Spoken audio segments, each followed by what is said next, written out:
சுற்றமும் உற்றமும் யாருமே இன்றி வாழ்ந்திடும் வீட்டினில் தெய்வம் இல்லை. பாசங்கள் நேசங்கள் ஏதுமே இன்றி வாழ்ந்திடும் வாழ்க்கையோ வாழ்க்கை இல்லை. பிரிந்தே நாம் வாழ்கின்ற போதிலும் நினைவுகள் நம்மை சேர்த்திடுமே. அழகாய் பூ பூத்திட வேண்டிய வேர்கள் நீர் ஈர்த்திடுமே.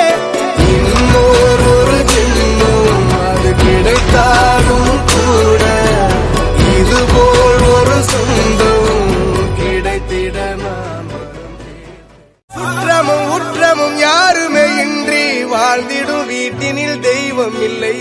பாசங்கள் நேசங்கள் ஏதுமே இன்றி வாழ்ந்திடும் வாழ்க்கையோ வாழ்க்கை இல்லை. பிரிந்தே நாம் வாழ்கின்ற போதிலும் நினைவு